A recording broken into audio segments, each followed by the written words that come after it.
Guru Brahma, Guru Vishnu, Guru Devo Maheshwara, Guru Sasha Parabrahma, Tashme Sri Guruve Namaha.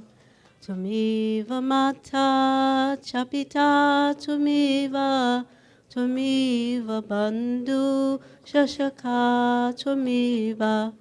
Tvamiva vidya dvavinam tvamiva tvamiva savam mama deva devam.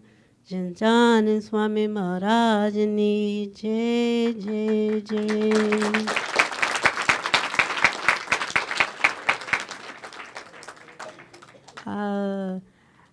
Alok is the one who told me about Dinka Uncle and Sabha, and he told me to come to Dinka Uncle's, I think it was his 66th birthday celebration. And so I wanted to come, and I came because it was like, oh yeah, I really want to go, I really want to go. And I talked to, there's an uncle, there's an Amma devotee, his name is Davi Uncle, and I talked to him regularly, and he told me one day that even though he's an Amma devotee, he attends the Swaminarayan temple on a regular basis. And it really helps him to understand Amma's teachings, especially the Vachamrut. So I want to share that with everybody. Dinka Uncle, one thing I noticed about Dinka Uncle is he doesn't seem to think he's so important or special.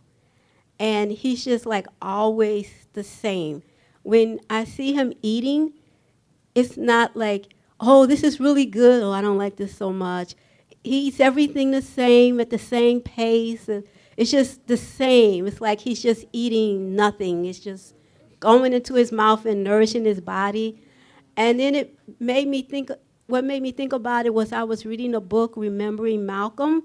And Malcolm X had said that you could tell a lot about a person by how they eat. And he was saying that, and it was one of his disciples or his assistants that was writing this book, and he was saying all the things that Malcolm X had taught him and everything, and about eating and everything. And he said, Malcolm said, you should eat slow and steady and just totally focused on what you're doing and never eat too much. And then when I came here and I saw Dinka Uncle, and I said, he always eats the same. So he said he does everything the same. So whenever I see Dinka Uncle walking, I never see him hurry. He's just walking like he's totally focused on, really not focused on anything in particular, but focused on everything at the same time. Like he's just, everything is within. And so I was sitting in the dining hall today, and I said, when I eat, I'm just looking all around and trying to see who's coming in the door. And I said, I'm not going to do it. I'm going to eat like Dinka Uncle. That was hard, you know, because I kept wanting to. No, sit here. And so during my whole meal, I'm like, and I'm trying not to eat too fast. Slow down, eat your food. I'm trying to eat everything like it's the same thing. And even though I really enjoyed the vada, I was trying to eat it like it was like, voila. And so I'm gonna practice that. And when I would first come to greet Dinka Uncle, I would think, oh, maybe this isn't the right time. He's talking to somebody. And then I said, well, he's always talking to somebody.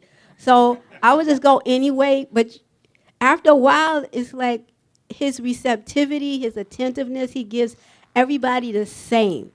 You know, you can't tell, well, who's his favorite, who he doesn't like too much. He gives everybody the same attentiveness, the same receptivity. And so you always feel welcomed. And one thing I noticed too is that when Dinka Uncle is walking in a room or you see him, if you can't see him, you don't know he's walked by.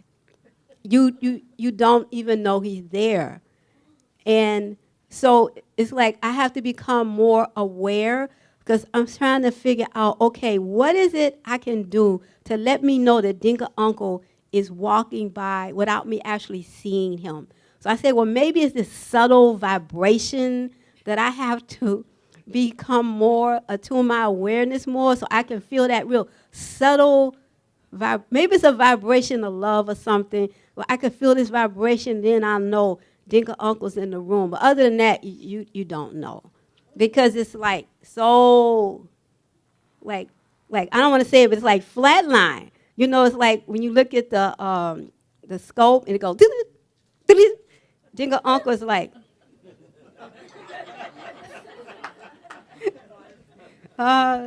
just smooth. I was reading the qualities of, I think the qualities of a Satguru, and it said equipost and not disturbed by the senses. So I thought about eating and ever established in God. So in order to do that, you have to be established in God because you have withdrawn your senses from the outside world. What else was I going to say? I think that's it.